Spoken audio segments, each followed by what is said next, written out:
कि प्रथम सूक्त का आरंभ हम कर चुके हैं। आज दूसरी ऋचा को ले रहे हैं।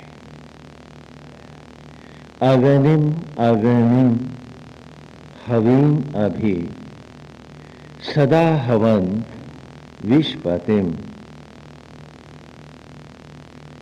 अगनिम अगनिम हवीम अभि सदा हवंत विश्पतिम हव्यवाहम पुरुप्रियम। यह आज के विचार। हम देख रहे हैं कि प्रथम ऋषि में भी पहले सूक्त में अग्नि की ही व्यापक चर्चा आई है, और जब मधुचंदा ने आरंभ किया है तो लपटों को ही गा रहा है। कह रहा है अगनिम अगनिम हवीम अभी, कि लपट ही लपट हो, हर ओर लपट हो, सदा यज्ञ का सम्मुख हो और तू यज्ञ में ही डूबा रहे। इसका अर्थ ये तो नहीं कि हम खाली एक कुंड बनाएं और उसमें आहुतियां दे करके बैठ जाएं और समझें कि बस यही हवन हो रहा है। नहीं, इसे समझने के लिए हमें पहले ऋषि का पहला पूरा सूक्त दोहराना पड़ेगा, क्योंकि उसको जानेंगे तब इसमें इन ऋचाओं को हम और अधिक स्पष्ट कर पाए। क्योंकि यहां ये ऋचा उन्माद के स्तर पर जा पहुंची है कि जहां यज्ञ एक नशा है, जहां तपस्या एक उन्माद है, एक संपूर्ण समर्पण की ओर जा रही है। इन्हीं ऋचाओं को पढ़ करके अक्सर हमारे बाबा लोग चारों तरफ आग जला करके बैठ जाते। देखा नहीं, उपले उपले जला के बीच में बैठे हैं, कोई नाटक कर रहा है। यह है क्या कि अगनिम अगनिम हवीम अभी, कि यज्ञ में व्याप्त हो जा, डूब जा, लपट ही लपट उठे, आग ही आग हो, सदा हवन विश्वपति, और सदा तू यज्ञ होता रहे सचराचर के स्वामी में, अपने आराध्य में, आत्मा में, परमेश्वर में। हव्य वाहन पुरु प्रिय। हव्य कहते हैं सामग्रियों को वाहन ग्रहण करने वाला, तो हव्य वाहन अग्नि को भी कहते हैं, आत्मा को भी, और जो सबको यज्ञ के द्वारा उत्पन्न कर रहा है वो आत्मा जो परमेश्वर है, उसके लिए आया है कि उसको अतिशय प्यार कर और उसका अतिशय प्यारा हो जा। ये आज की ऋचा। तो प्रश्न ये है कि जब तक हम इस अग्नि को नहीं पहचानेंगे, हाँ, तो हम लोग भी क्या करेंगे, एक वेदी बना लेंगे, एक हवन और थोड़ी सी सामग्रियां डाल करके, और दंभ को बढ़ाते जाएंगे। इतने यज्ञ किए हैं, इतने मन घी जलाया है और इतना पुण्य कमा लिया है, और ये बताया नहीं कि रखा कहां है इसको। पहले इस अग्नि को समझे, दोबारा एक बार दोहरा ले। तो ऋग्वेद के पहले ऋषि का आरंभ हुआ है अग्निम ईले पुरोहितम यज्ञस्य देवम ऋत्विजम होतारम रत्नघातम, कि अग्निम अग्नियों का अधिपति, प्रलय का देवता, महारुद्र महाशिव, जो प्रलय की अग्नियों का अधिष्ठाता है। पुरोहितम, संपूर्ण सचराचर को तत्व रूप ज्ञान रूप प्रकट करने वाले ब्रह्मा। ऋत्विजम, उन्हीं बिंदुओं को सृजन के द्वारा जीवंत खिलौनों में लौटाने वाले और पालने वाले विष्णु। वे कौन है, कहां रहते हैं? कहा यज्ञस्य देवम, ये शरीर रूपी तेरी यज्ञशाला के यही आत्मा स्वरूप होकर आ उमा ओम है। ये सनातन धर्म है।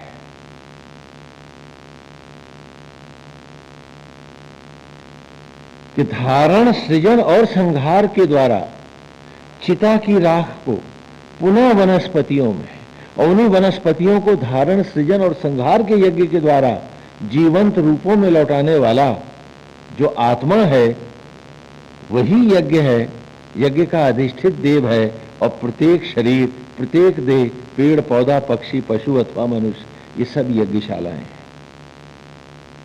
बोलो, समझ में आ रहा है? अभी तक हम ये समझ रहे थे कि बाहर ही है, लेकिन वेद ने आरंभ में ही बताया कि जैसे मंदिर से इस मंदिर को पढ़ाता हूं तुम्हारे शरीर को, उसी प्रकार उस यज्ञ से उस यज्ञ को पढ़ा रहा हूं जिससे सचराचर उत्पन्न होता है, न कि खाली वहीं तक रह जाना। बच्चे को पढ़ाया, खिलौने रखे हैं, कबूतर है, खरबूजा है, हाँ, कबूतर है, खरगोश है, गाय है, काखा गा पढ़ाने के लिए, कबूतर से काखर। अब अगर लड़का खिलौने ही लेकर के बैठा रहे, उनकी आरती करता रहे, क्या वो पास हो जाएगा? बोलो तो। और हम सब ने वही माला घुमा के पास होना चाहा है, काखा का पढ़ना नहीं चाहा है। जबकि वेद का जो आरंभ है वो इसी से है कि अगनिन ईले पुरोहितम, कि धारण, सृजन और संहार का यज्ञ के द्वारा तुझे भस्मी से इस उन्नत मनुष्य योनि में लाने वाले, तुझे निरंतर तुम्हारा सृजन करने वाले और बन के शबरी का राम तेरी ही जूठन को रक्त में बदलने वाले वो जो आत्मा है, यज्ञ से देवम, वही शरीर रूपी यज्ञशाला का अधिष्ठित देव है। और वो यज्ञ जिससे सचराचर उत्पन्न होता है और आज भी हो रहा है, वो हम सब के भीतर आज भी निरंतर है, बराबर हो रहा है। नहीं तो वनस्पतियां कहां होती और तेरे संतानें कहां होती और उनको भी आगे औलादे कहां मिलती? बोलो, समझ में आ रहा था? अगर सप्तलोक में होता तो वहीं से बना करके लेबल लगा के तुम्हें दे रहा होता, आसमान से फेंक रहा होता, 7th हेवन से आ रहा है भाई कि ये बच्चा किसका नाम है, लेबल पढ़ लो। वो ले जाए उठा करके। ऐसा नहीं है। कहां सृष्टा है? कहां परमेश्वर? कहां है सृष्टा? है कहां? बोले सृष्टि है जहां। तो कहा सृष्टि तो हब्बे में हो रही है, पेड़ों में हो रही है, इसलिए वो घटघटवासी। यदि सृष्टा न होता तो सृष्टि कैसे होती? और होता यदि सृष्टा केवल 7वें आसमान में, तो भोजन भी वहीं से आता, औलाद भी वहीं से आती, लेकिन फिर पचाता कौन? क्योंकि वो तो हम जानते हैं। तो शायद वहीं से पचाया आता क्या? हाँ, बड़ी गड़बड़ हो जाती। सनातन धर्म ने किसी असत्य ज्ञान को या किसी मानसिक भ्रांति को संप्रदायों की भांति धर्म में नहीं स्वीकारा। Universal application of truth is loan धर्म। वो सत्य वही सत्य है जो सभी कालों के लिए सभी लोगों पर समभाव से अभिव्यक्त होता हो और कहीं गलत ना होता हो। जूते पहन के जाना या जूते उतार के जाना, हमें इससे कुछ लेना नहीं। अपवित्रता को बाहर फेंक के जाना है, बस इतनी सी बात है।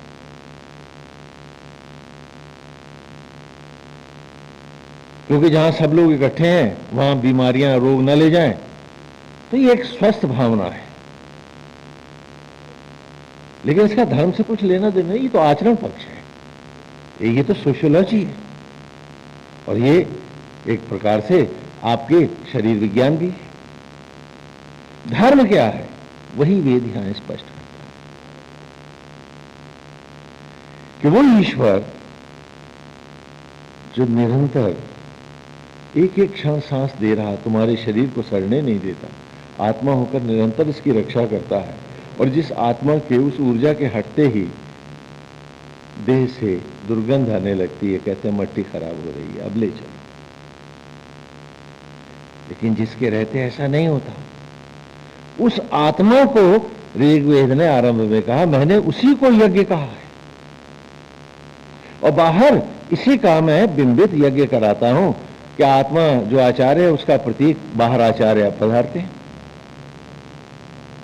जैसे राम का अभिनय करने के लिए एक बालक को राम बनाता हूं, उसी प्रकार आत्मा की भांति ही एक विद्वान आचार्य को मैं यज्ञ का आचार्य बनाता हूं, उसका वर्ण करता हूं। जैसे प्राण उपाचार्य है शरीर में, बाहर प्राणों का प्रतीक मैं एक उपरित्रिज बिठाता हूं, उपाचार्य यज्ञ में बिठाता हूं। तन सामग्री है, तो जिस वस्तु से ये शरीर बनता है उसी भोज्य पदार्थ को मैं सामग्री में लेता हूं और समिधाओं में लेता हूं। ब्रह्म ज्वाला ही यज्ञ की ज्वाला है, इसी का प्रतीक पवित्र अग्नि मैं वेदी बनाकर प्रकट करता हूं, जो मेरे अंतर में प्रज्वलित है और सब में है। और जीव रूप, जीव ही यजमान है, तो भीतर और बाहर यजमान उभय होता है, बाहर यजमान दूसरा नहीं होता है। मैं बाहर भी यजमान हूं और भीतर भी यजमान। हाँ, तो यहां जिस अग्नि की बात हो रही है, बहुत से भाष्यकारों ने लिखा कि ये बिजुली है, ऐसे ही लिखा है, मैं ये नहीं अपने से कह रहा हूं। हाँ, वो पूरे संप्रदाय जलते हैं।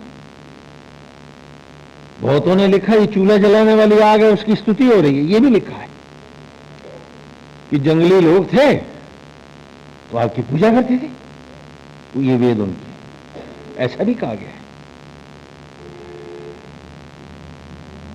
जब मनुष्य सभ्यता के चरम बिंदु पर खड़ा होगा, तब पहली बार उसे वेद स्पष्ट होगा। ये वो महाकाव्य है। तो यह कह रहे हैं कि अग्निम ईले पुरोहितम, कि उस आत्मा को पहचानो जो आज भी यज्ञों के द्वारा तुम्हारे शरीर में होतारम रत्न धातमा,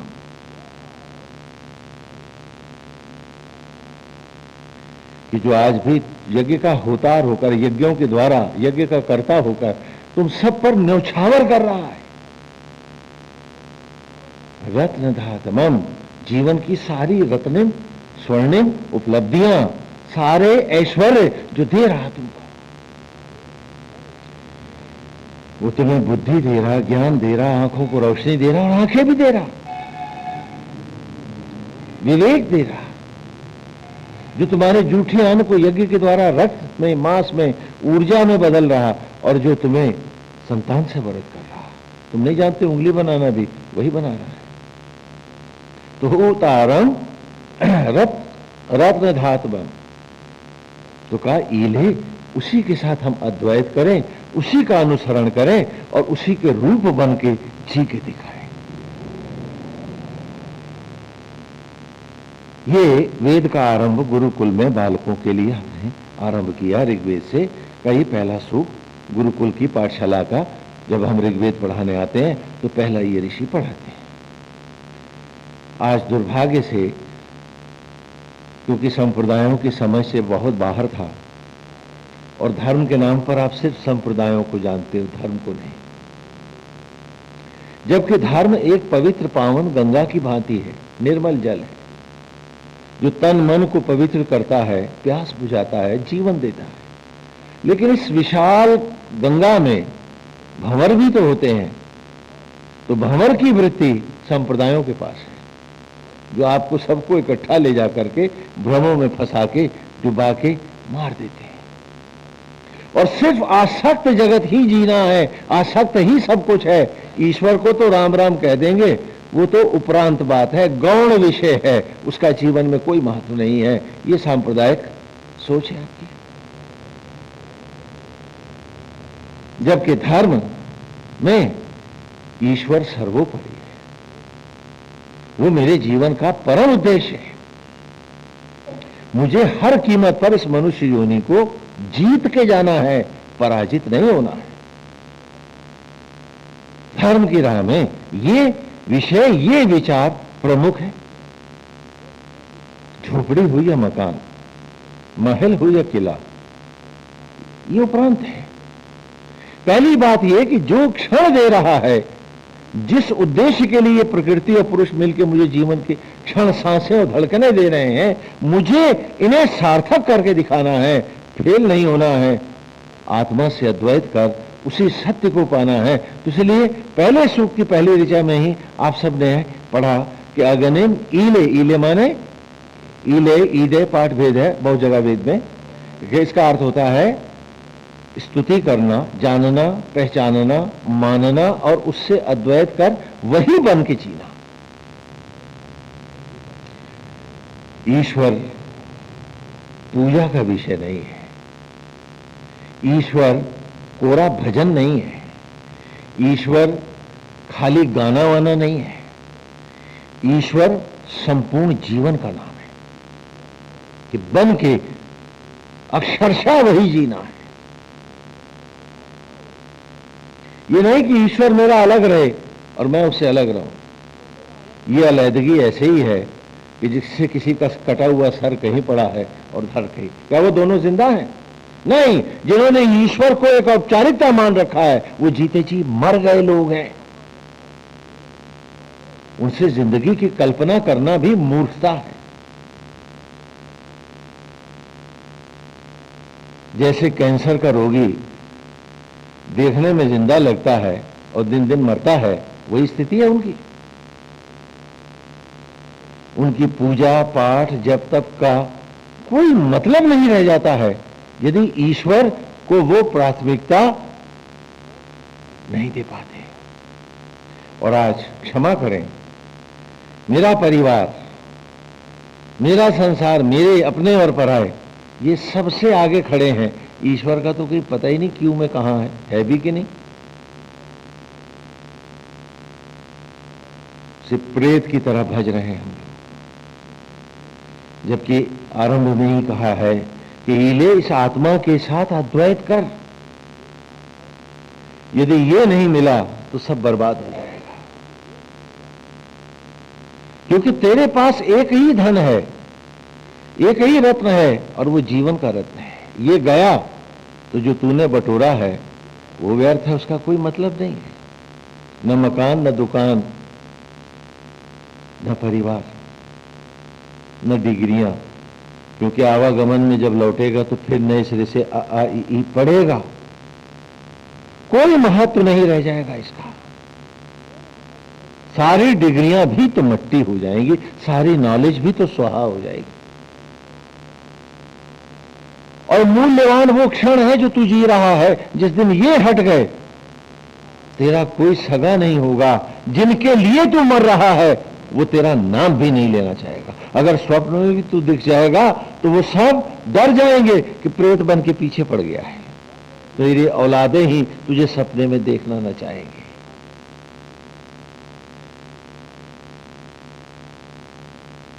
तो कहा ईले अर्थात अद्वैत करें उस आत्मा से। वही ब्रह्मा है, वही विष्णु है और वही महेश है। आ उ मा ओम है। तो ओम की व्याख्या भी हमने पहले ही ऋचा के साथ पढ़ी। आ से अस्तित्व तत्व धारक ब्रह्मा, उ से उत्पत्ति सृजन सृजक पालक विष्णु, मां से मृत्यु मृत्युंजय महेश, धारण सृजन और संहार के यज्ञों के द्वारा संपूर्ण सचराचर को जीवंत करने वाला, उसे क्षण क्षण जिलाने वाला, उसे रत्नों से ऐश्वर्य से जीवन के क्षणों से परिपूर्ण करने वाला जो आत्मा है, यही यज्ञ है, यही अग्नि है। बोलो समझ में आता है? इसी आऊ मां के साथ ही सारे पूरे वृक्ष की कल्पना है। आज से अस्तित्व तत्व धारक ब्रह्मा।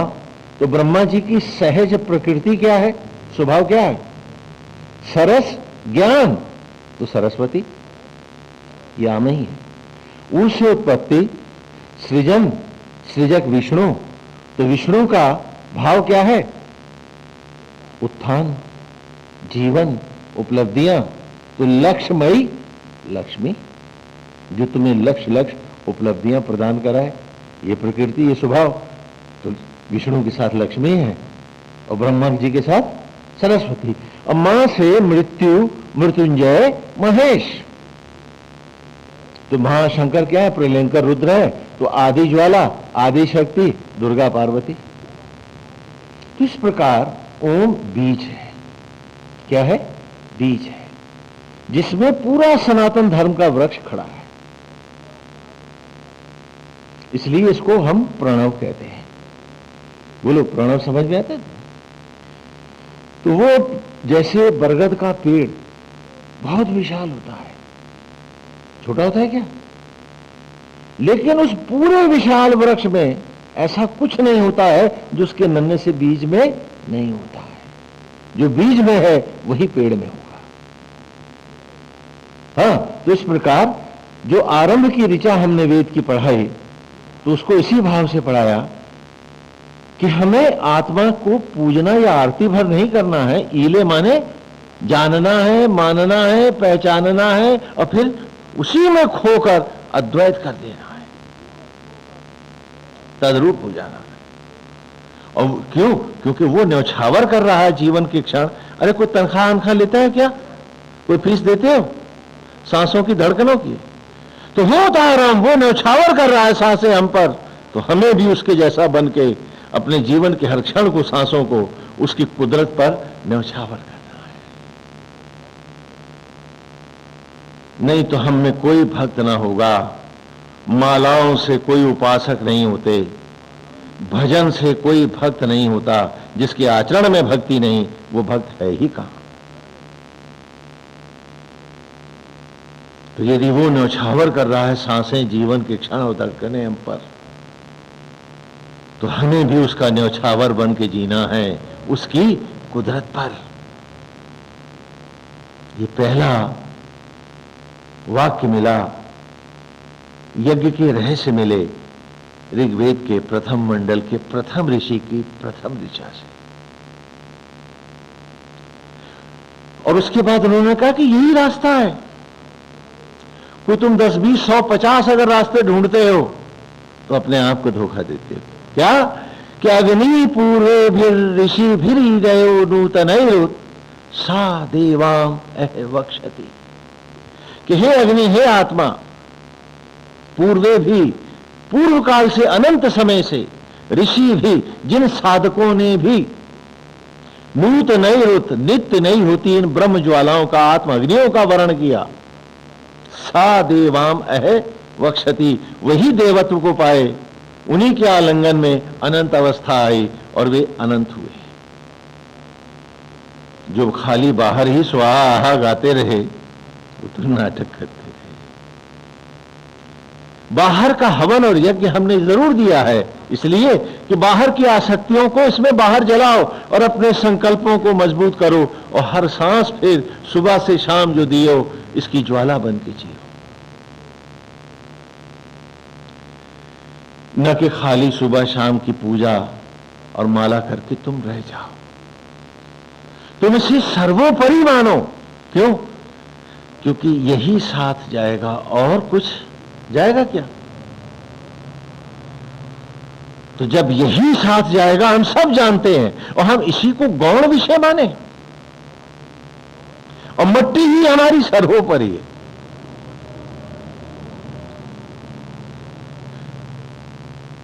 जो मिथ्या जगत है उसको हमें निमित्त भाव से धारण करना है, और सत्य भाव में ईश्वर से अद्वैत करके जीना है, उसी में डूब के जीना है। एक बात बताओ, ये भक्त पूजा और भक्ति क्यों करता है? इसलिए कि मरणोपरांत वो कहां जाए, किसको मिले? किसको मिले? अपने आराध्य को, ईश्वर को मिले। बोलो। तो मैं एक सवाल आपसे पूछता हूं, जब वो ईश्वर में मिलने का ही लक्ष्य लेके चल रहा है, तो अभी से ईश्वर में डूब के क्यों नहीं जीता कि अंत काल में निश्चित रूप से उसी में मिले? आसक्त क्यों है वो, भक्त क्यों नहीं है? यह तो अपने आप को धोखा दे रहा है, झूठ बोल रहा है, अथवा उसमें कोई सोच समझ ही नहीं है। कहते ने सोई जाने यही देव जनाई, और जानत तुम्हें हुई जाए। वरना कौन सी भूख, कौन सी प्यास, कौन सी आसक्ति हमें रोके? हम क्यों नहीं डूब जाते इसमें? हम क्यों नहीं खो जाते इसमें? जब हमने ये कसम खा रखी है, हम सब में ये तड़प है कि हम ईश्वर में मिले और हम भटके नहीं पशु और पतित योनियों में, तो मैं पूछता हूं, फिर अभी क्यों भटक रहे हैं पतित अवस्थाओं में? सीधा नारायण की मस्ती में क्यों नहीं बसते हम सब लोग? कि रोम रोम रोमांचित हो, हर क्षण का सुख और आनंद हो, और उसके निमित्त बन के ड्यूटी करें, और फिर जेही विधि राखे राम भाई विधि। क्या मुश्किल है इसमें? सुख ही सुख है, आनंद ही आनंद है, मजा ही मजा है, कि कोई दुख भी है। तो फिर हम डूबते क्यों नहीं इसमें? इसे हम सर्वोपरि क्यों नहीं मानते? क्या हमारी ईश्वर में आस्था नहीं है? पूछो अपने आप से। यदि है तो हम डूबते क्यों नहीं है इसमें? क्या मुश्किल काम है कि उसके रूप में बसें, उसकी मस्ती में बसें, और फिर जैसे वो रखे रहे, जो वो कर रहा है, जो वो कर रहा है वो भला है, इसे मान के चले। फिर हमारा मन का रावण हमें फिर विचलित क्यों करता है? जाहिर है कि हमारी आस्था आज भी ईश्वर में नहीं है, आसक्त जगत में है, झूठ और प्रपंच में है। यदि होती तो हम हर काम में आश्वस्त होते कि नारायण जैसे चाहो करा लो। क्यों? क्योंकि तो निमित्त ड्यूटी। आपको रेलगाड़ी पे जाना है, आप रिजर्वेशन नहीं करवा पाए, आप रिजर्वेशन नहीं करवा पाए और आपको जाना जरूरी है। आप जनरल डब्बे में टिकट लेके घुस गए हैं, तो क्या वहां आप बेडरूम की कल्पना करोगे? ये है वो नहीं है। अरे भैया टाइम निकालो, पहुंचना जरूरी है। तो ये यहां ये नहीं है, वहां वो नहीं है, यहां ऐसा है, यहां वैसा है, वो कौन कर सकता है जिसने जीवन की यात्रा से अपने आप को अलग कर लिया है? उसे तो अब कहीं जाना नहीं है, आवागमन में भटकना है, इसलिए उसका बेड भी बढ़िया होना चाहिए, उसका फलाना काम भी सही होना चाहिए, यहां ये होना चाहिए तो वो नहीं होना चाहिए।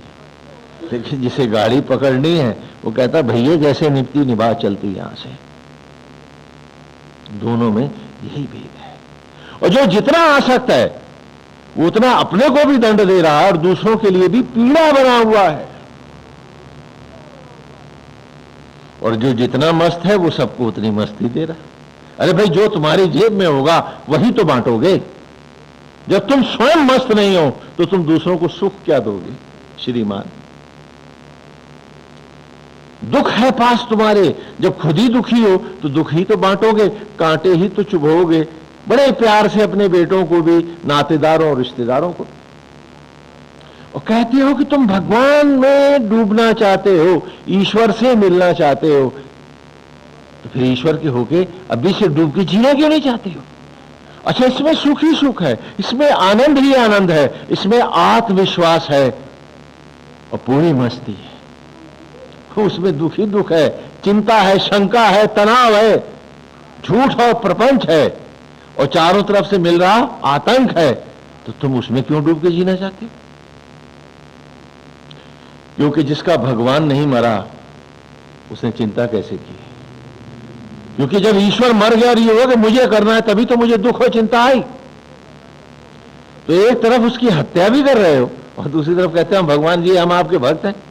नारायण भी हैरान है, ये कौन से बहुरूपी हैं, बनाए तो मैंने ही है और मैं ही नहीं समझ पा रहा कि क्या भला बन गए। पूछो अपने आप से कि मेरे ही बनाए हैं और मैं ही अब नहीं समझ पा रहा इनको। क्या नमूने बन गए हैं ये।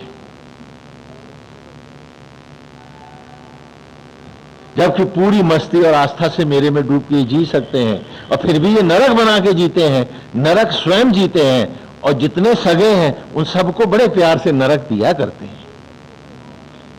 कि तू सुख से क्यों जी, तू भी मेरी तरह नरक जी। कितनी विचित्र बात है।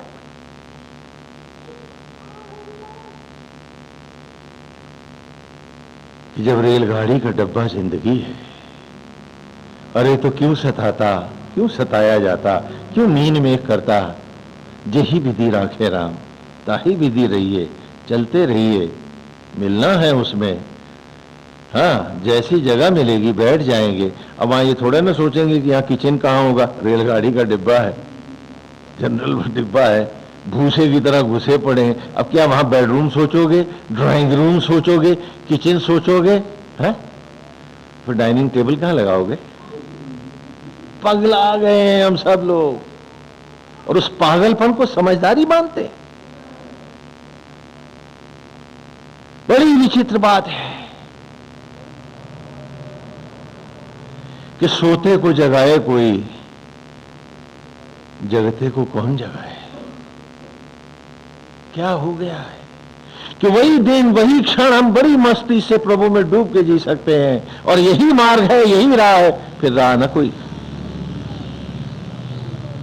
कहा अग्नि पूर्वे भी ऋषि फिर हृदयो नूतनैरुत सा देवा एह वक्षति। इस अग्नि को पहले सूक्त में स्पष्ट कर ले, तब इस ऋचा में आते हैं। किस पूर्व काल से भी, अनंत काल से जिन जिन साधकों ने, ऋषि भी साधकों ने, हे अग्नि, हे आत्मा, हे यज्ञ, हे ज्वाला, ईदयो अद्वैत किया तुमसे। किससे? नूतन तेरी नित्य प्रकट होती उन रश्मियों से, अग्नियों में जो अपने आप को समा गए, लिपट गए, अपने में समा लिया जिन्होंने तेरी लपटों को। सा देवाम एह वक्षति, वही उस देवत्व का आलिंगन कर पाए, वही धरती के भगवान बने। वे ही अनंत हुए, वे ही अनंत से मिले, ईश्वर सा जिए और परमेश्वर में व्याप्त हो गए, परमेश्वर हो गए। अग्निना रैमाश्नवत पोष में दिवे दिवे यशसम वीरवत्तम। अग्निना रैमाश्नवत, कि इन ब्रह्म ज्वालाओं में, अपनी ही आत्म अग्नियों में, नारायणी अग्नियों में, इस प्रलय की ज्वालाओं में, माहेश्वर की इन ज्योतियों में, अग्निना रैमाश्नवत, जो इसी में आकर तृप्त हो गए, जिनके पास कोई इच्छाएं और तृप्तियां नहीं रही, जिन्होंने इन्हीं को अपना ऐश्वर्य और सर्वस्व माना, और आत्मा से कहा कि गोविंद आप हैं, बस आप हैं, मैं तो निमित्त हूं आपका। और नारायण इस निमित्त भाव से अब बाहर नहीं निकलता मैं, क्योंकि मैं वस्तुतः इस शरीर में भी निमित्त हूं। यह हाथ भी मुझे बनाना नहीं आता, आप ही रखे हो मुझे। इसकी सांस धड़कन देना मैं नहीं जानता, भोजन को रक्त में बदलना नहीं जानता। जब इस शरीर में निमित्त हूं तो मैं चौधरी कहां हूं? कोई बहुत बड़ा अंधा होगा जो अपने को चौधरी मानेगा। तो कहा अग्निना रैमाश्नवत, कि इन ब्रह्म ज्वालाओं में जो आकर पूर्ण तृप्त हो गए, कि नारायण जब हम निमित्त हैं आपके, तो हम आप ही में तृप्त हैं। अब निमित्त भाव से सारे कर्तव्य करते रहेंगे, रहेंगे आप में। फिर कोई अतृप्ति इच्छा हमें आपसे अलग नहीं ले जाएगी।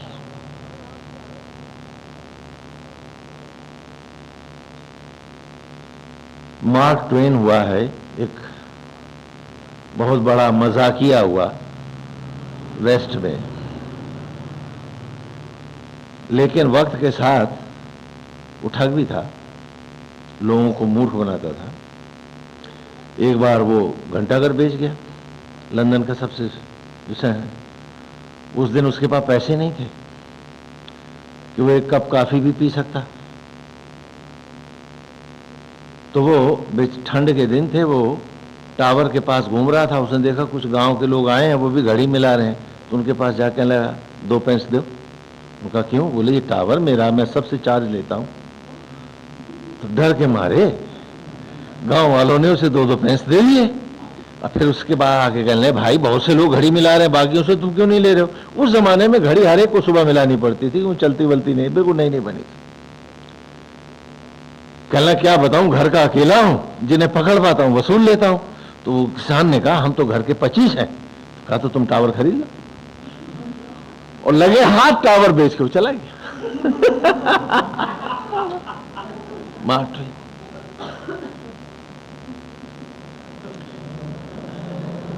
बेच के चला गया वो, और इस तरह से पैसा बटोरा, वो लंदन का मेयर हो गया, चुनाव जीता और जीत गया, मेयर हो गया। तो उसको शराब और सिगरेट के स्मोकिंग के खिलाफ लोगों को समझाने के लिए मेयर साहब को बुलाया। वहां के जो सबसे बड़े आर्क बिशप थे मीटिंग में, तो मार्क ट्वेन ने आते ही कहा कि it's very easy to leave smoking, cigarette छोड़ना तो बहुत आसान बात है, I have done it so often, मैं न जाने कितनी बार छोड़ चुका।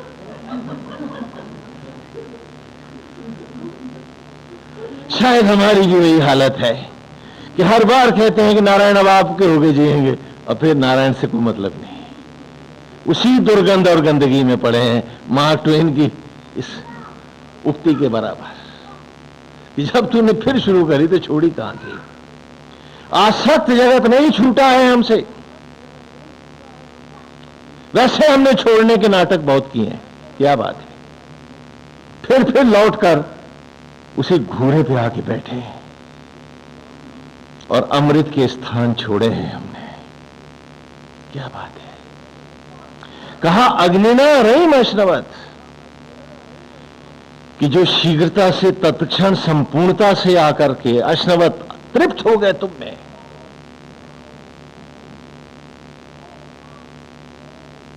पोष में दिवे दिवे, और क्षण क्षण तुम्ही में पोषित होने लगे, तुम्हारे ही निमित्त बनकर जिए, लेकिन रहे सदा तुम में यशसम वीरवत्तमम, ऐसे यशस्वी और वीर ही हैं जो सत्य को पाए अनंत हुए, जिनका मनुष्य योनि में आना सत्य से हुआ, जो सार्थक हुआ जिनका। आज आप सोचते हैं कि और पैसा आए, मकान दुकान हो जाए, नहीं तो भाई खाएंगे क्या, रहेंगे कैसे। मैं आपको एक तस्वीर दिखाता हूं। दशहरे का रावण देखा है आपने? नहीं देखा क्या?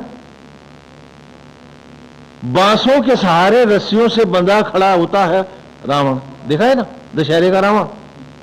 अगर उसमें से एक रस्सी हिल जाए तो क्या होता है? धराशायी हो जाता है। और तुम भी विषयों आसक्तियों की मेरों तेरों की रस्सियों से बंधे खड़े हो, तो दशहरे के वो मुर्दा रावण ही तो हो। पूछो अपने आप से कि आज एक रस्सी हिल जाए तो तुम धराशायी हो जाते हो, तो तुम जिंदा हो, क्योंकि 4 बांसों पे तो मुर्दा भी चल देता है, और 40 बांस के बिना तू खड़ा नहीं रह सकता।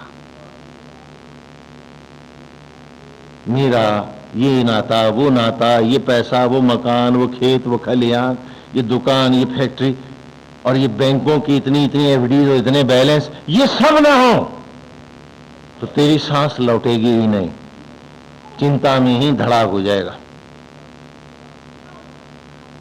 जितनी शांति उस मुर्दे के पास है तो जीवन में कभी ना पाएगा। तो जीते जी मनुष्य योनि में प्रेत योनि ही तो जीते हैं हम लोग। पूछो अपने आप से। और जबकि ये ऋचा कह रही है कि अग्निना रहीम अश्नवत पोष में दिवे दिवे यशसम वीरवत्तमम, कि वे यशस्वी और वीर जो कायर नहीं थे, जो बुज़दिल नहीं थे, और जो अपने वचन के झूठे नहीं थे, जो बार बार अपने से मुकरते नहीं थे, वो यशस्वी और वीर जिन्होंने बहादुरी से पल्ला पकड़ा आत्मा का, तो आत्मा में ही तृप्त हो गए कि जेहि विधि राखे राम तो मस्त रहिए। कि नारायण आपसे हटके अब इच्छा कहां है? गोविंद आपसे हटके इच्छा तभी तो करेंगे जब आपसे अतृप्त होंगे कि आप नहीं कर रहे हो तो भाई फलाने भैया तू आके कर देगा, तो गोविंद आपका अपमान ही तो करेंगे। तो ये चंदा, ये चेला, ये रसीद भी कहां कर पाएंगे, ये भी तो हमारे पल्ले न पड़ेगी। नारायण जब आप हो तो बस आप ही रहो, और फिर आप ही का रूप बन के, आप ही का निमित्त होकर हम ही सबकी सेवा करें। गोविंद आप ही के निमित्त हो, ये इस ऋचा का भाव है। और आज दुर्भाग्य है कि सांप्रदायिकता जब मठाधीशवाद में उतरी है तो चंदों की रसीदों की भरमार हुई,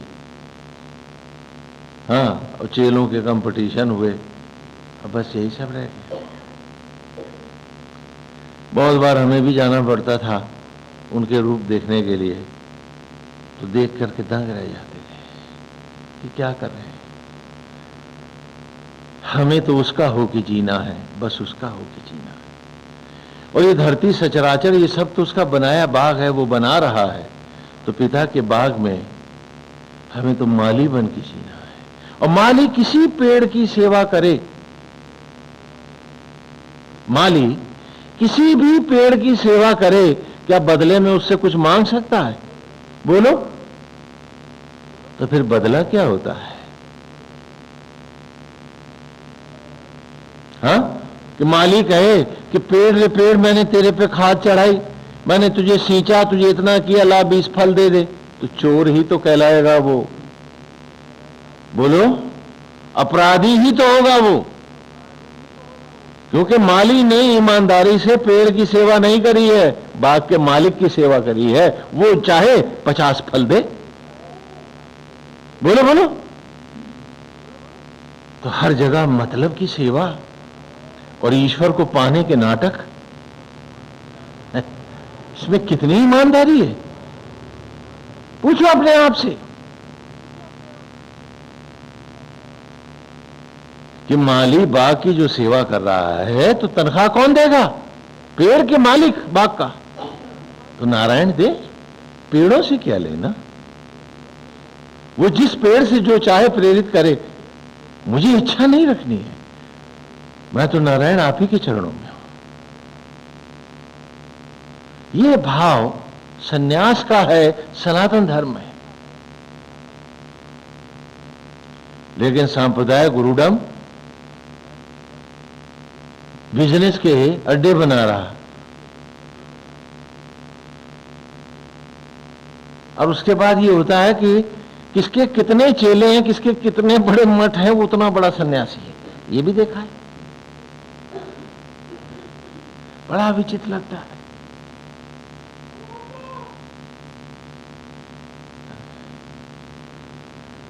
और यहां ये ऋचा कह रही है कि जिसने एक आत्मा को सहारा लिया, जो एक आत्मा को दंड बना, दंड का अर्थ समझते हैं ना, लाठी।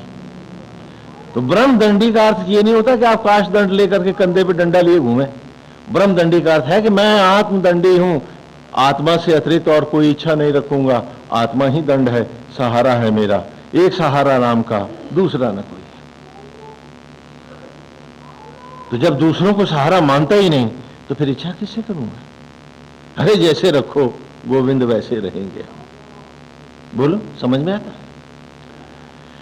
और उसके बाद अगली ऋचा में हमने पहले सूक्त में से अग्नि को स्पष्ट किया। अग्ने यम यज्ञम अध्वरम विश्वता परिभूरसी सा इत देवेशु गच्छति। अग्नि, हे आत्मा, हे यज्ञ, हे प्रदीप, हे ज्वाला। यम, यम माने जिस, यज्ञम यज्ञ में, कैसे यज्ञ में? अध्वरम, है ना? अध्वरम माने जो विनाश से रहित है, अमर है जो। हाँ, कहते नहीं वो ध्वस्त हो गया, ध्वर, ध्वा से बना ये शब्द। ध्वा में स्थित होना, ध्वा धन स्था ध्वस्त, है ना? तो अध्वस्त, अध्वर। अग्ने यम यज्ञम अध्वरम विश्वता परिभूरसी।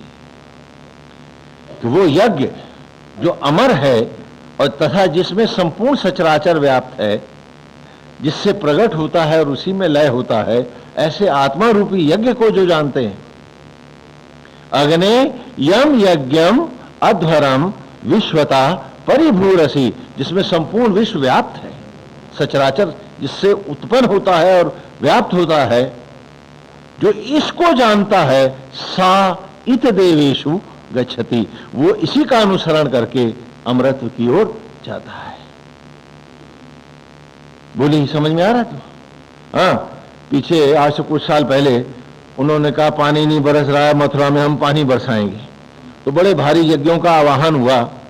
हम समझाते भी रहे कि ये नाटक बंद करो, नहीं माने।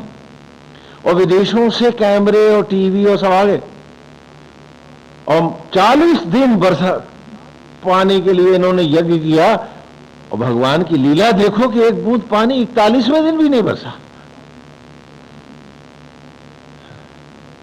जैसे कि ईश्वर भी तंग आ गया था हम सबसे कि इनके नाटक ऐसे नहीं बंद होंगे, हैं? और आत्मा को छू जा तू एक बार तो गगन बरसेगा ऐसा कि धरती की प्यास बुझ जाएगी। हम आपको एक घटना बताते हैं।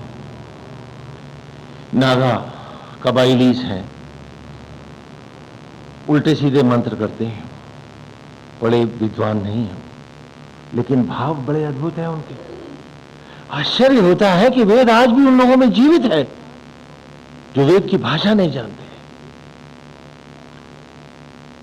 हमें मेडिकल एड देने के लिए एक पहाड़ से दूसरे पहाड़ पे जाना था। तो उस कबीले का सरदार है, कबीलों में बीमारी फैल गई थी। होता क्या है कि जिन दिनों बांस की कोठियां फूलती हैं तो चूहा ही चूहा हो जाता है, और वो फूलों को खाने के बाद जब मरता है तो बीमारियां फैलती हैं। ये जो वहाँ उधर पहाड़ों पे रहते हैं वो जानते हैं इन बातों को। तो हमें पहले ही उनको इम्यूनाइज करना पड़ता है कि ऐसा ना हो कि महामारी फैल जाए, प्लेग फैल जाता, सब फैल जाता उसमें। तो हमें दूसरे पहाड़ पे जाना था पूरी मेडिकल टीम को। तो कबाइली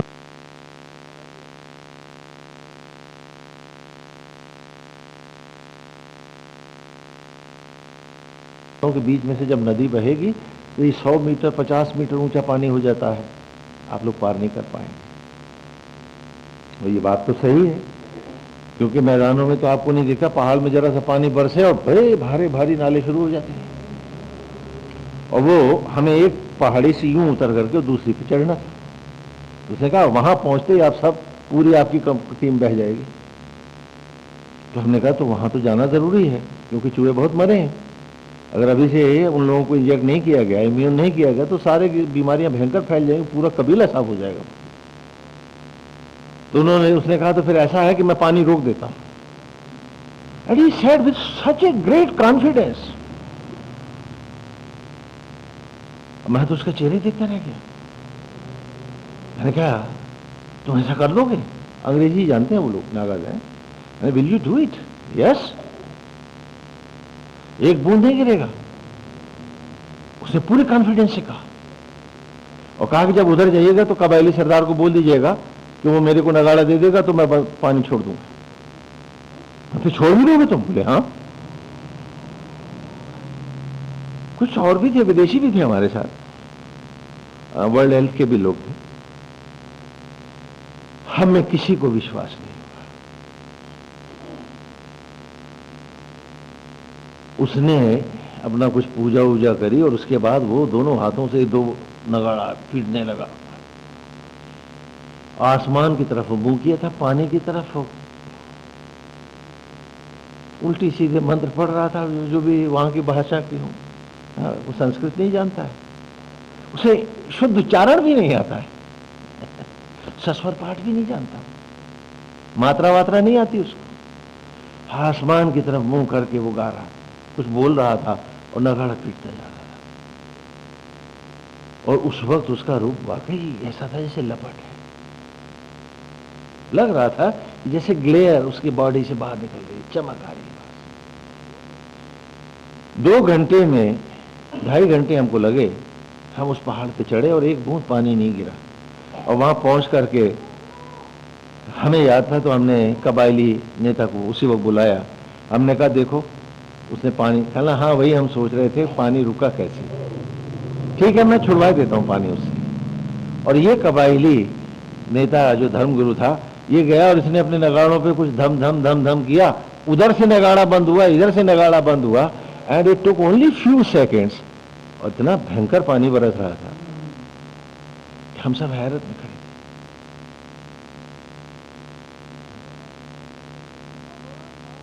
उसने कोई बहुत भारी हवन यज्ञ नहीं किया था, लेकिन इस यज्ञ को बुला लिया था जो सत्य यज्ञ है और जो हम सब में प्रज्वलित है।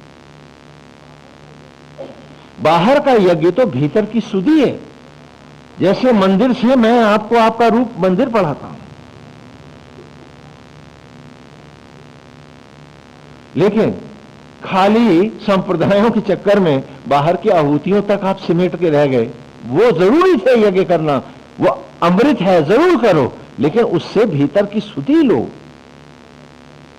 कबूतर कबूतर नहीं, का भी पढ़ो, जीवन के अक्षर पढ़ो और उस यज्ञ को पहचानो जिसके लिए बाहर का यज्ञ मैं छात्रों से करवाता हूं गुरुकुल में।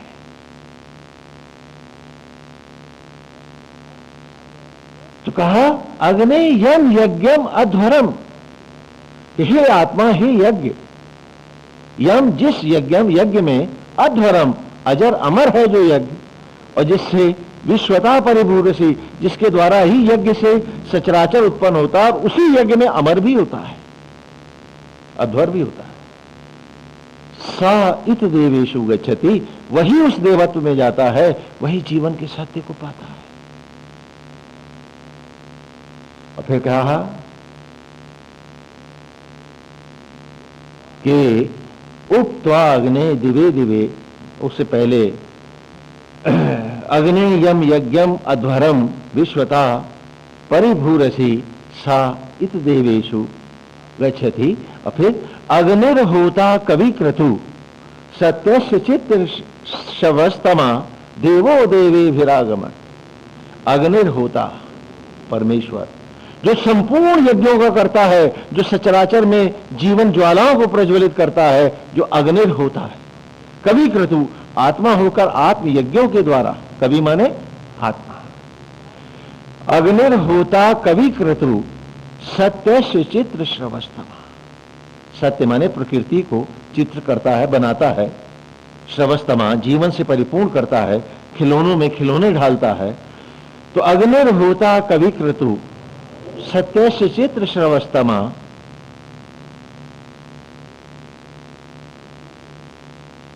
देवो देवे विरागम, कि जो परमेश्वर के इस आत्मा रूपी यज्ञ को जानता है। अग्निर्होता परमेश्वर के कवि क्रतु आत्म यज्ञ, जिसके द्वारा संपूर्ण सचराचर उत्पन्न होता है, हाँ, प्रकृति मट्टी मनुष्य बनती है।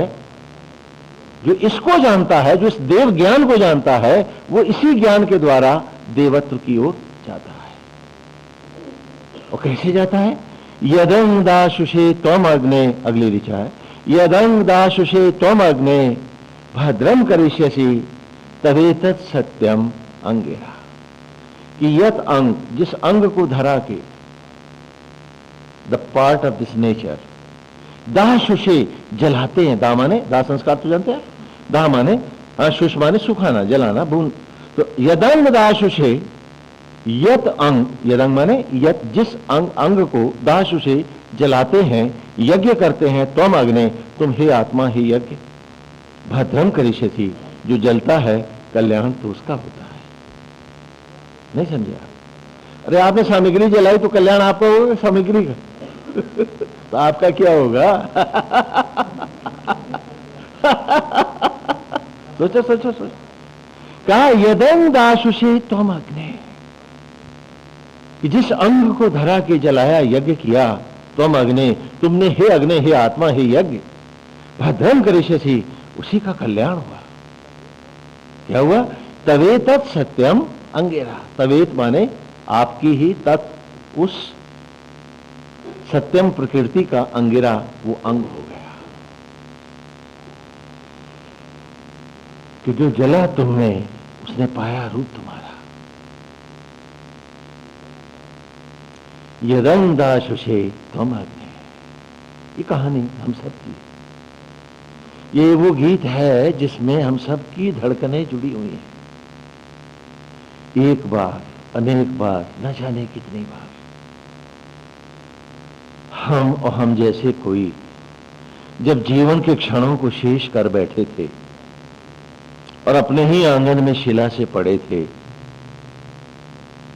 उनके मित्र और स्वजन उनको कांधे पर उठाकर ले चले थे गाते हुए, राम नाम सत्य,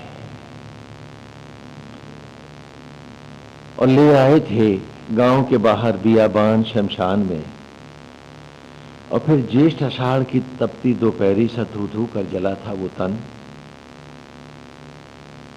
ढलते सूरज के साथ उदास चेहरों को लिए अपनी परछाइयों को लंबा करते लौट गए थे वे सब लोग। उस बियाबान में अकेला भटक रहा था वो। न गति थी, न गंतव्य था, न अभिव्यक्ति ही थी। भस्मी के कणों में पानी के साथ गंदला पानी डोलता जंगलों में, बस यही तो रह गया था ये शरीर हमारा। और उस समय हर पेड़ की गर्भ से ये ऋचा उभरी थी, यदं दाशुषे त्वम अग्ने भद्रम करिष्यसि तभी तत्सत्यम। उन्हीं भस्मियों को खाद के रूप में पेड़ की जड़ों ने खींचा और आत्मा ने यज्ञ बन जब उसको जलाया, यज्ञ किया, मेरी तेरी राख को। तो जिस जिस पेड़ में यज्ञ हुआ, जो जो मेरे तन का कण, तभी तत्सत्यम अंगिरा, वो उसकी ही, उस पेड़ की ही प्रकृति का अंग हो गया। कहीं मीठा फल बना तो कहीं खट्टा, कहीं कड़वा, नाना प्रकार के रूप, रस, रंग और सुगंध में ये भस्मी के कण खिला उठा है। और जिस जिस जीव ने खाया उसकी देह में यथा संतति को प्राप्त हो गई। तो यदं दाशुषे त्वम अग्ने भद्रम करिष्यसि तभी तत्सत्यम अंगिरा। ये वो अग्नि है, वो आत्म ज्वाला है जिसमें यज्ञ होकर के ही जीवन उत्पन्न होता है। इसीलिए जब आप जन्म लेते हैं तो आपके घर के लोग 12 दिन का सूतक मनाते हैं कि 12 जन्मों की शूद्रता को ओढ़ करके लौटा है, ये पुरखा है हमारा। यदि शूद्रता ना होती तो निकल न गया होता। बोलो बोलो बोलो, आता क्यों लौट के? और क्योंकि हमारा ही पूर्वज आया है। यदि 84 लाख योनियां भोग के आ रहा होता तो पहले उस मनुष्य के घर जन्म लेता जहां 84 लाख दिन छूत वास करते। किस घर जाता? बोलो बोलो। इसलिए मेरे घर आया है, इसलिए 12 जन्मों की शूद्रता का प्रतीक मैं 12 दिन का सूतक मनाता हूं। लेकिन जब घड़ी में फिर वो बूढ़ा होकर मरता है तो कहता हूं इसमें एक जन्म की शूद्रता का एक दिन और जोड़ो, इस जन्म का भी। और आप क्या मनाओ? 13 ही मनाओ इसकी। अरे महाशूद्र हो गया ये फिर से। He has wasted another human cycle and could not realize himself. He has been a great deceiver to his own self. और भक्त का स्वांग भरता फिरा ये दंभी अपने के साथ अपने को भी धोखा देने से बाज नहीं आया था। ईश्वर में क्या आस्था होती इसकी, तो ईश्वर में झुकाव ही नहीं था, तभी तो ये पड़ा है। तो कहा अब क्या करें? कहा अब इसे धूम्र मार्ग से, शुक्ल मार्ग से देवयान से जा नहीं पाया है, आत्मा से अद्वैत करके नहीं जा पाया, जो ऋचाएं गा रही हैं। तो अब क्या करो? इसे धूम्र मार्ग से, पितृयान से इसे गमन कराओ। तो ले आए शमशान घाट पे। कहा भाई पितृयान कहां से पाए? कहा वो जो पितृ इन्होंने पैदा किया वो पितृ नहीं है, ये दिमाग से भूल हटा दो। क्योंकि बर्तन किसी के पितृ नहीं हुआ करते, जिन वस्तुओं से ये बना है, वो पेड़ जिनके फलों से ये बना है, वही तो इसके पितृ हैं। तो उन्हीं की चिता बनाओ, पितृयान बनाओ, और आप इसे गमन कराओ। यहां पर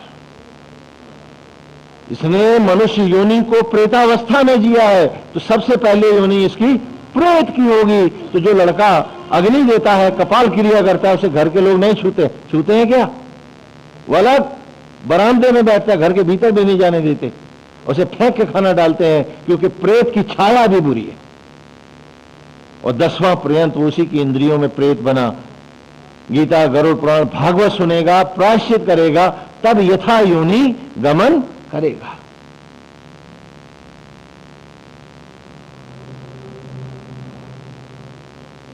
तो प्रेत की तो छाया भी बुरी। तो पहली योनि आपकी, यदि आपने ये मंजिल वेद की ना पाई तो क्या होगी? प्रेतावस्था, प्रेत बनोगे, क्योंकि प्रेत ही बन के जिए हैं हम लोग। और कहा कितना प्यारा सागर पास में है, अमृत का सागर भरा हुआ है, और मैं नालियों में पानी पीता हूं, गंदली। कैसे? क्यों त्वाग्ने दिवे दिवे दोषावस्तर धिया वयम नमो भरंतयमसि। कि उपत्वा अग्ने, हे आत्मा, हे यज्ञ, तुम में व्याप्त होता है जो दिवे दिवे, तुम्हारी अमर रश्मियों से जल वो भी जीवंत हो उठता है और अमृत तक चला जाता है, क्योंकि वो भस्मी के कण क्या जीवन, क्या धड़कन पाते जो तुम में न समाते थे। लकड़ियों पर जला के राख को क्या कोई एक फल बना पाया? वो फल जब पेड़ों के गर्भ में ब्रह्म ज्वालाओं में यज्ञ हुए तभी तो वो भस्मी से अन्न का रूप पाए। तो अग्नि दिवे दिवे दोषा वस्तर धिया वयम, हम सब जो दोष और कलुषता की बिस्तरों पर सोने वाले लोग हैं। दोषा माने ईर्ष्या, द्वेष, लोभ, मोह, आसक्तियां। भगवान जय राम सिया राम, बाकी मेरे जैसे समझदार राम कहां से होगा, मैं खुद करूं। क्या बात है, क्या बात है, बलिहारी है आपकी। अरे राम को अकल है क्या? वो काम तो स्वामी जी मेरे को ही करना पड़ेगा ना।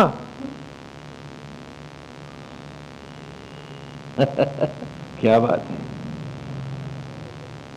ये शरणागति है, ये भक्ति है तुम्हारी। क्यों त्वाग्ने दिवे दिवे, लेकिन फिर भी तेरी दया देख प्रभु कि व्याप्त हो गए तुम में, तेरी अमर ज्वालाओं में, अग्नियों में। जब हम कौन दोषावस्था, अवस्था माने बिस्तर, हाँ अवस्था माने बिस्तर, हाँ पलंग पे जो बिस्तर बिछा के आप सोते हैं ना, तो इस पूरे को हम क्या कहते हैं संस्कृत में? अवस्था। तो त्वाग्ने दिवे दिवे दोषावस्था धिया वयम, कलुषता के बिस्तर पर सोने वाली धिया माने बुद्धियों वाले हम लोग। कैसे कलुषित लोग जो हम हैं आज, जो सदा विषय वासनाओं के कलुष पर ही सोते हैं। ईश्वर को भजते भी हैं तो केवल औपचारिकता निर्वाह करते हैं, वरना भगवान हमारे सामने क्या चीज है यही मान के जीते हैं। दोषावस्था धिया वयम, दोषावस्था को यूं समझो, प्रहलाद की कथा में संक्षेप में बता रहे हैं कि प्रहलाद है, उसके पिता का नाम क्या है? हिरण्य कश्यप नहीं, कशिपु। कशिपु माने भी बिस्तर है, वस्ता माने कशिपु और कशिपु माने बिस्तर, दोनों का अर्थ एक है। और हिरण्य माने गोल्डन, सुनहरा। हाँ ये ऋचा यहां भी आई है कि हिरण्यकशिपु, विषय वासनाओं का सुनहरा बिस्तर ही तो हिरण्यकशिपु है। जो मन के बिस्तर पे सोया है वो हिरण्यकशिपु की ही तो गोद में पड़ा है। और हिरण्यकशिपु को वरदान है, उसने तप करके देवताओं से वरदान पाया है। क्या पाया है? कि न दिन में मरूं, न रात में मरूं, न धरती पे मरूं, न आकाश पे मरूं, न मुझे मनुष्य मार पाए, न देवता मार पाए, और न कोई पूरा पशु ही मार पाए। न अस्त्र से मरूं, न शस्त्र से मरूं, न जल पे मरूं, न थल पे मरूं। और ये वरदान आज भी हिरण्यकशिपु को है। और ये मत समझना कि वो मर गया है ना, वही आज भी पावरफुल है, जिंदा है और आप सब में बैठा है। ये मन ही तो हिरण्यकशिपु है, पहचानो इसे। आज जिसके भ्रम में फंसे बैठे हो और राम गंवाते हो, इसे पहचानो। बताओ क्या मन दिन में मरता है या रात में? बोलो, क्या मन धरती पर मरता है या आकाश में? कैसे कोई देवता, यक्ष, किन्नर या पशु भी आज तक मार पाया इस मन को? क्या ये अस्त्र और शस्त्र से भी कोई मन को मार सकता है क्या? इसका वरदान आज भी यथावत है। दोषावस्था धिया वयम, आज भी हम उसी कलुषित दोषों के उस बिस्तर पर विषयांत मन की ही गोद में सुनहरे सपने देखते हैं। आज भी हम मन के दास हैं, रामदास हम में कोई भी नहीं है। हम सब अपने आप को धोखा देते हैं। और ये कहानी जो होली में आपको सुनाते हैं वो आप ही की कथा है। और ये ऋचा किसी युग में गुरुकुल में पढ़ाने के साथ ही होली का श्री गणेश होता था।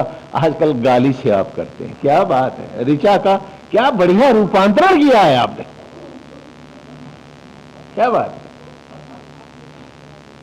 है कि पहले सबसे भद्दी गाली गाई जाए, उसके बाद होली का शुरू। बलिहारी है आपकी होली साहब। और ये ऋचा से शुरू होती थी होली वैदिक युग में, कि प्रहलाद है, प्रा माने अमर, हलाद माने मस्ती, आत्मा की अमर मस्ती जो जीव है ये प्रहलाद है। मन हिरण्यकशिपु है, मेरा भी, तेरा भी, हम सब का भी। प्रहलाद आत्मा की मस्ती में ही जीना चाहता है, क्योंकि वो तो आत्मा की मस्ती है, तो वो श्री हरि नाम संकीर्तन मनसा वाचा कर्मणा करता है और उसी को सब कुछ मान के जीता। और हिरण्यकशिपु मन के दम्भ को ये नहीं सुहाता है, तो वो पहले उसे समझाता है प्रहलाद को। हाँ, पूरी कथा का विस्तार नहीं कर पाएंगे, समय की मर्यादा है, और कई बार सुनाएं, फिर कभी होली में सुनाएंगे विस्तार से कि कैसे होली वैदिक युग में मनाते थे आप लोग, और क्या कर डाला आज आपने अपने पवित्र त्योहारों का। तो वो प्रहलाद को प्रलोभन देता है और प्रहलाद उसके प्रलोभन में नहीं आता है, जबकि आप सब आ जाते हैं। मन के प्रलोभनों के कारण ही तो आपका राम छूट जाता है, आपका तप संग, यहां तक कि आत्मा का विश्वास खो जाता है आपका। हिरण्यकशिपु आया और मेरा तप, मेरा जप, मेरा आराध्य, मेरा ईश सब गए। बस हिरण्यकशिपु ही है मेरा सब कुछ। मन जो कराए वो तो मैंने कर ही नहीं करना है। अरे बाद में सुन लेंगे ना सत्संग, हो गया। कितना बड़ा दुर्भाग्य है हमारा। और यही प्रहलाद की कथा सुनाते थे। प्रा माने अमर, हलाद माने मस्ती, आत्मा की अमर मस्ती है। और क्योंकि ये जीव, ये बुद्धि इंद्रियों के अर्जन से बना है, तो इस मन हिरण्यकशिपु का बेटा ही तो है, इसकी इंद्रियों से अर्जित जो है। तो जब वो प्रलोभन में प्रहलाद नहीं आता है तो हिरण्यकशिपु क्रोधित हो उठता है, नाना प्रकार के दंड देता है। मन तुम्हारा तुमको प्रॉब्लम्स लेके आता नहीं क्या?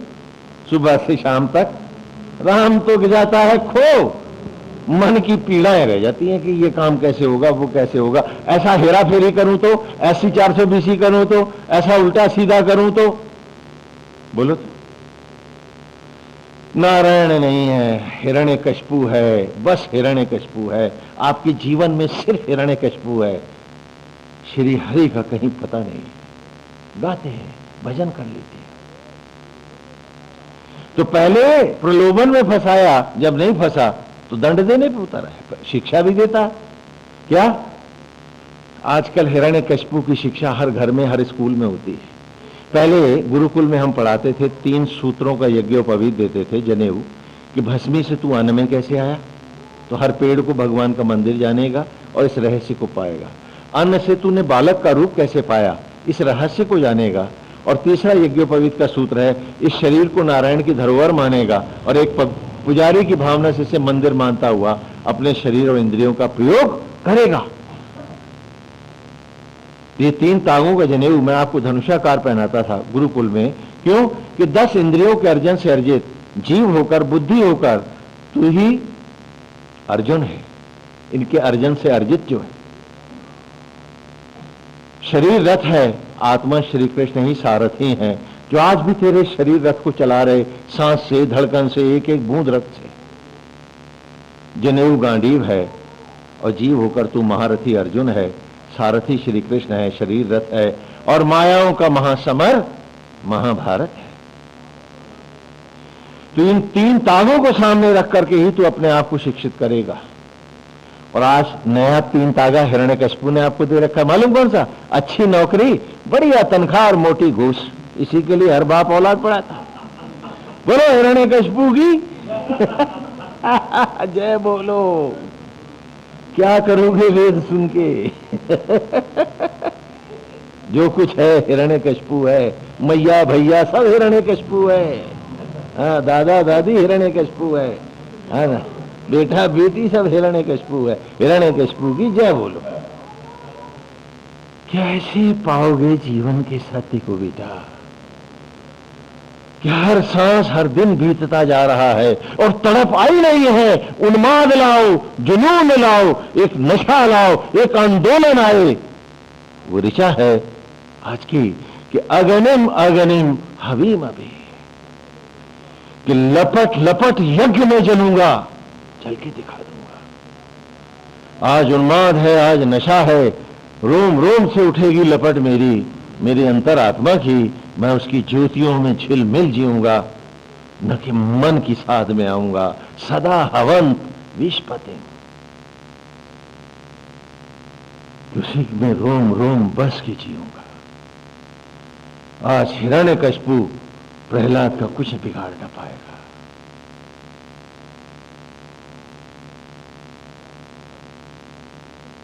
सदा हवन विष्पति, कि मैं उसी में डूब के जीऊंगा, उसी का होके जीऊंगा। नहीं, मेरा मन मुझे पाप की ओर नहीं ले जाएगा, तोड़ नहीं सकता मुझे हिरण्यकशिपु भी। हव्यवाहम पुरु प्रियम, और वो जो मुझे सांस और जीवन के क्षण देने वाला है, जो जीवन की रश्मियां और ज्योतियां प्रदान करने वाला है, जो मेरे को वहन करने वाला है, जो मेरा आत्मा है, जो श्री हरि है, मैं उसका हर प्रकार से प्रिय बनूंगा और मेरा वही मात्र प्रियतम होगा। हव्यवाहम पुरु प्रियम, यही ऋचा पिछली ऋचाओं के साथ जोड़ोगे तो बहुत अच्छे से समझ में आएगी। लेकिन ये ऋचा तब तक ऋचा आपके किसी मतलब की नहीं है जब तक आपने इसको नशा नहीं बनाया है, उन्माद नहीं बनाया है और इसमें लिपट करके जीने की तड़प नहीं आई। क्योंकि वेद केवल सुने नहीं जाते, केवल जाने नहीं जाते, मात्र गाए नहीं जाते, वेद संपूर्णता से जिए जाते हैं। जैसे आत्मा हर सांस हर क्षण आपसे लिपटा हुआ है, आपको भी लौट लिपटना होगा अपनी ही अंतरात्मा से। यदि आप धर्मानुरागी होना चाहते हैं, धर्मात्मा होना चाहते हैं, क्योंकि धर्मात्मा में कोई बाहर का ईश्वर नहीं आ रहा, धर्म और आत्मा है। आत्मा का धर्म ही तुम्हें धर्मात्मा बनाएगा। हाँ, तो हिरण्यकशिपु नाना प्रकार के प्रलोभन के बाद शिक्षा के द्वारा भी भ्रमाता है। अब आप भ्रमाए जाते हो, लेकिन तब प्रहलाद नहीं भ्रमता है, यही तो कथा है। और फिर वो नाना प्रकार के दंड देता है, पर्वतों से फेंकता है, सब कुछ करता है। जब फिर भी प्रहलाद नहीं मानता है और श्री हरि को ही गाता है, तब आसक्तियों और विषांतता को होलिका से कहता है कि तू तो अमर है, तू ही इसको गोद में लेके बैठ। लेकिन नारायण की लीला कि जिसने श्री हरि को ही बसा दिया, बाहर की लपट उसे क्या जलाएगी। विषय की अग्नियां विषांतता को ही जला देती हैं, होलिका जल जाती है, प्रहलाद फिर बाहर निकल। और आज हमारा जीवन होलिका सा जल रहा है, विषयों में, वासनाओं में, अतृप्तियों में, इच्छाओं में, चिंताओं में, दुर्गंध में, लोभ में, मोह में, ये सारी लपटें हैं होलिका की, यहां हम जल रहे हैं। आज प्रहलाद क्या बचेगा? पूछो अपने आप से। और प्रहलाद जीवित लौट आता है, तब पूछता है हिरण्यकशिपु, बता कहां है वो तेरा श्री हरि? तो कहा खंभ में, इस शरीर रूपी खंभ में सब में बैठा श्री हरि। तो कहा वो तो इस खंभे में है, इस खंभ में है। तो वो उसके ऊपर प्रहार करता है और फटता है खंभ, और भगवान नृसिंह प्रकट होते हैं। नृ कहते हैं यज्ञ की रश्मियों को भी, नर भी, हाँ, तो ये नारायणी ज्वालाओं को भी कहते हैं। हाँ, तो ये सिंह की तरह भयंकर प्रज्वलित होने वाली ज्वालाएं प्रकट होती हैं। और मन हिरण्यकशिपु को नरसिंह भगवान जो है पकड़ करके महल की दहलीज पर लाते हैं और अपनी गोद में रख लेते हैं। कि देख न धरती है न आकाश है, मेरी गोद में न घर के भीतर है न बाहर है, दहलीज पर है ना, बोलो, न जल में है न थल में है, न अस्त्र है न शस्त्र है, न मारने वाला पूरा देवता है, न पूरा पशु है, न यक्ष है, न किन्नर है, और किसी अस्त्र से नहीं, और उसके पंजे मार देते। तो क्या मन कहां मरता है? न घर के भीतर मरता है और न तप की दहलीज पर मरता है। और कोई अस्त्र शस्त्र से नहीं मरता है।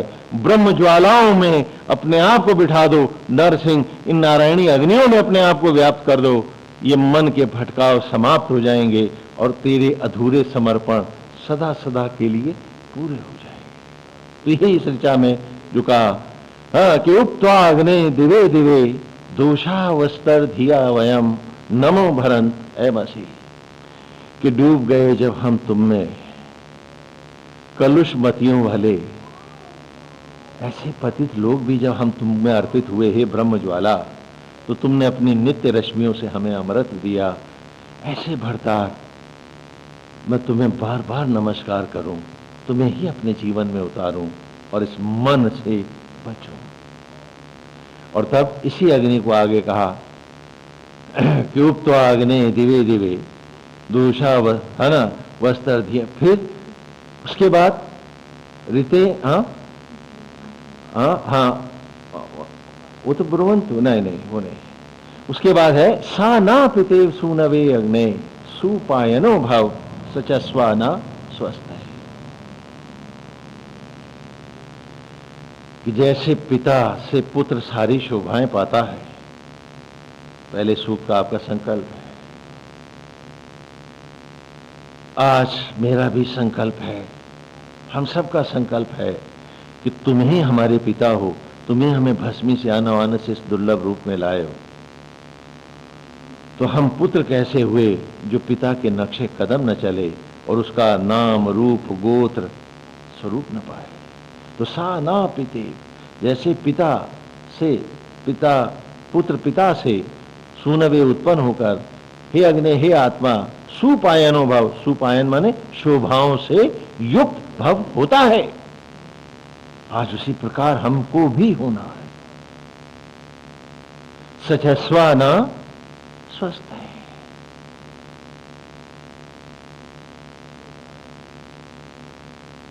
हे नारायण, आज हमारा संकल्प है,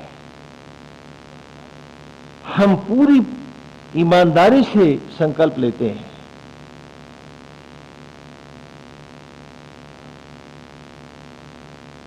कि आज हम आप में अपने आप को ढालेंगे। आपसे उत्पन्न है तो नाम और गोत्र दूसरों का नहीं है ना। होली में भी आप क्या करते हैं कि जब आप होलिका जला लेते हैं तो क्या करते हैं, सब पे रंग डालो, सबको गले लगा लो, आज जात न पूछो पात न पूछो, क्योंकि हम सब की एक जात है, श्री हरि वही बनाता है। तो सीए राम में एक उस दिन आप लोग शराब पीते हैं, जुए खेलते हैं और गालियां बकते हैं। नशा आत्मा का करना था और भांग खाते हैं। इतने दिव्य त्योहारों का भी कलंक को भी कलंकित और अपमानित करते हैं। कहा उक्त्वा अग्ने दिवे दिवे दोषावस्तर धिया वयम नमो भरंत एमसी, कि हे भरतार, हम तुम्हें प्रणाम करते हैं क्योंकि तू तो हमारा कलुष भी नहीं देखता, और जब जब हमारा कलुष हमें फिर चिता की लकड़ियों पर ले जाता है तो फिर हमें उठा के लाता है। आज तुझे ही हम पिता मानते हैं, तू ही हमारा गोत्र है, तो एको ब्रह्म, बाकी थोथे मिथ्याभिमान नकारते हैं हम आज। कि आज से हे आत्मा हे यज्ञ, हम तुम्हारे होकर जिएंगे, तुम्ही में डूब के जिएंगे, तुम्हारे ही होकर रहे। तो उसी के रूप में हमने ये ऋचा लिया कि अगनिम अगनिम हवीम अभि सदा हवन विश्वपतिम हव्यवाहम पुरु प्रियम। कि नारायण आज ये मेधातिथि ऋषि है ना, इनका परिचय हम पहले दे चुके हैं। पिछले रविवार से हमने नया ऋषि, अगले ऋषि जो है मधुचंदा के बाद आपका आरंभ किया है। तो हम देख रहे हैं कि मधुचंदा ने जो पहले सूक्त में कहा है उसी को और बड़ा उन्माद बनाकर पहले परिचय दिया है, और अब डूबने की बात है कि हर ओर मेरे लपट हो, उसकी लपटें हों, उसकी ज्योतियां हों, उसके रूप का नशा हो। अगनिम अगनिम हवीम अभी, और मन में वो यज्ञ, वो ज्वाला, वो सुधि वही छाई रहे, उसका निमित्त भाव बना रहे, और कोई भी दंभ मुझे फटकाने न पाए। अगनिम अगनिम हवीम अभी, और सदा हवंत विश्वपति, कि निरंतर अपने आराध्य को, अपने परमेश्वर को अपनी ही अंतरात्मा में उसको रूप देता हुआ मैं उसी में अपने आप को हवन करता रहूं, हर सांस हर क्षण उसी से लूं, उसी को दूं, हर अतृप्ति उसी में जलाता चलूं, उसके अतिरिक्त और कोई चाह ही ना हो। बाकी जगह तो हम ड्यूटी करें, कर्तव्यनिष्ठ हो, और उसी में झूमते रहें।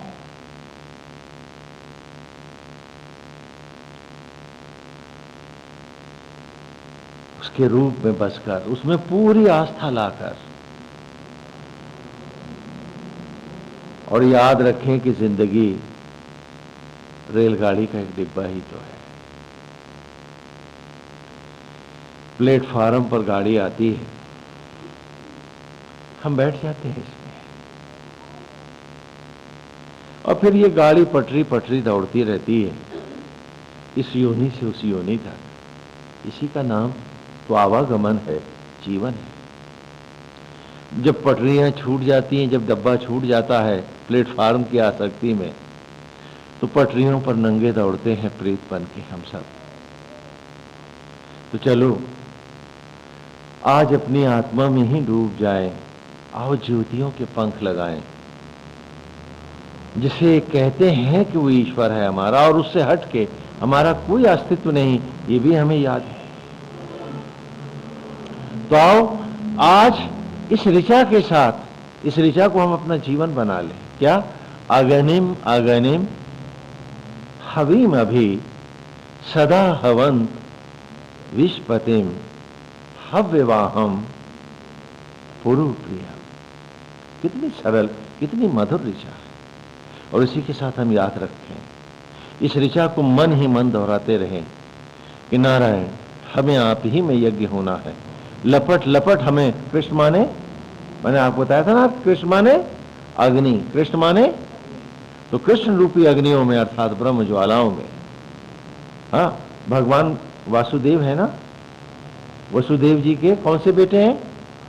8वें बेटे। और 8वीं अग्नि कौन सी है? वैश्वानर है, आत्मज्वाला है। तो अगनिम अगनिम हवीम अभी, सदा हवंत विश्वपतिम हव्यवाहम पुरु प्रियम। तो हम ऐसे प्रैक्टिकली जी सकते हैं। देखो कैसे जी सकते हैं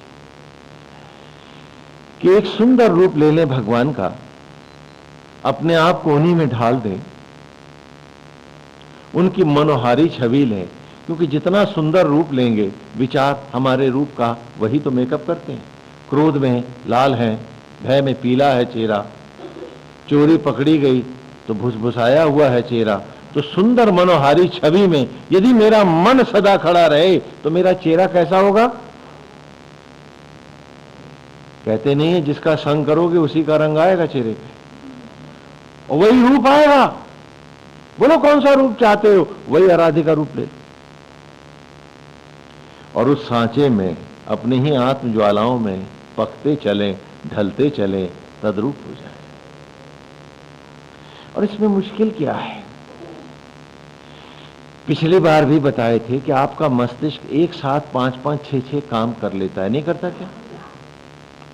आप गाड़ी चला रहे हैं, जो बगल में बैठा है उससे बात कर रहे हैं, 2 काम। जिस विषय में बात कर रहे हैं उस विषय में भी आपका दिमाग टेलीविजन की तरह चल रहा है, फिल्म चल रही है, 3 काम। सड़क पर जो व्यक्ति जाना पहचाना मिल रहा है, आप उसको भी पहचान रहे, फलाना फलानी जगह खड़ा, फलाने के साथ पान खा रहा था, पक्का। और सड़क पर जैसे ही लड़का सामने आया तो आपने फट से ब्रेक लगा दी। ये सब काम करते हुए एक्सीडेंट नहीं किया, किया क्या? तो जब आपका मस्तिष्क एक साथ 4-4, 5-5 स्क्रीन लेकर के काम करता है, तो क्या एक रूप नारायण में, इस मस्ती में, इस नशे में, इस उन्माद में, इस अतिशय सुख में ढाल करके नहीं जी सकते क्या? बोलो तो, क्या मुश्किल काम है कि उसका मनोहारी रूप बसा रहे और ये ऋचा मुझे निरंतर उसके ओर झुकाती रहे, लपट बन के मुझे जलाती रहे? उसी जलना तो पड़ेगा, या ब्रह्म ज्वालाओं में जलूंगा, नहीं तो चिता की, और उससे पहले भी तो जलूंगा, चिंता में, ईर्ष्या में, द्वेष में, लोभ में, मोह में, आसक्ति और अतृप्तियों में। ये मन तो जलाएगा ही ना मुझको। अगर जलाता नहीं तो वो पिछला दिन क्यों खो जाता? वो जल ही तो गया है, क्या लौट के मिलेगा मुझे?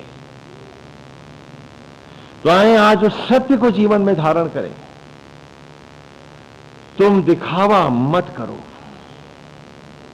क्योंकि उसमें कुछ रखा नहीं। तुम्हें देखने वाला तुम्हारे भीतर बैठा है और देखता है 1000 आंख से। तो ये खाली ये मालाएं, ये ढोंग, ये पाखंड, ये भजन और गीत, जिनमें आत्मा के प्रति शरणागति भक्ति नहीं है, इनका कोई अर्थ भी नहीं,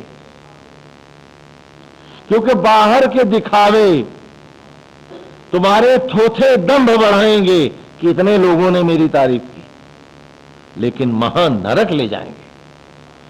तुमको देखने वाला तुम्हारे भीतर बैठा है और देखता 1000 आंख से। कहा है ना कि कृष्ण के आगे गोपियां नंगी। क्यों? क्योंकि ये साड़ी, ब्लाउज, चद्दर, ये पैंट कमीज से बाहर से ही तो तन ढकोगे, जो आत्मा होकर देख रहा तुम्हें भीतर से, उसके सामने पर्दा कैसे करोगे भाई? और तुम्हारा निर्णय बाहर से नहीं भीतर से आएगा कि अगला जन्म तू कहां पाएगा। इसलिए अभी से जब उसमें मिलने की तड़प है, जब उसे पाने की इच्छा है, तो क्यों ना हम संकल्प लें कि उठते बैठते सोते जागते हर समय ये ऋचा हमारे भीतर गूंजती रहेगी, निरंतर गूंजती रहेगी, और इसी में हम बराबर एक जुनून की तरह, एक उन्माद की तरह इसको हम जोश बना करके पिएंगे, जिएंगे और इसी में डूब के रहेंगे कि उसकी मनोहारी छवि हो, उसके ज्योतिर्मय रूप में। और क्या हम निमित्त होकर, एक स्तर हमने मस्तिष्क का उसमें डुबाया है, बाकी 4 स्तरों पर क्या हम उसके निमित्त होकर घर गृहस्थी, मकान, दुकान, फलाना ठिकाना कर नहीं सकते? अपनी चौधराहट का जो 5वां हिस्सा है उसे निमित्त भाव में ढाल के नारायण को चौधरी बना के भी तो जी सकते हैं, नहीं क्या? और बताओ इसमें सुख है कि दुख है? तो चलिए आए हम सीधे बैठ जाएं और इस सुख के मार्ग पर चलें। आज संकल्प ले लें कि अगनिम अगनिम हविम अभि सदा हवन विश्वपतिम हव्यवाहम पुरु प्रियम। और न भूलें, इसका एक एक अर्थ भी ब्लैक बोर्ड पे लिखा है, आपके पास है। तो आए हम सीधे बैठ जाएं, पलकों को झुका दें और भगवान के सुंदर रूप का ध्यान करें। अगनिम अगनिम हविम अभि, सीधे बैठें, पलकों को झुकाएं, भगवान के मनोहारी रूप का ध्यान करें और उनकी सुंदर महिमामय छवि में आए हम सब खो जाएं। गोविंद हरे।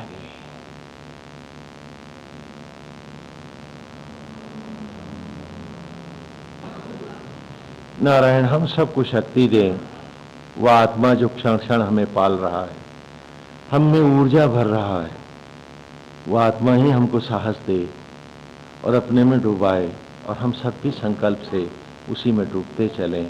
इसी भावना के साथ आए वेद की इस पवित्र मार्ग पर अपने जीवन को सार्थक करें, इसे खोए नहीं। गोविंद हरि हरि नारायण।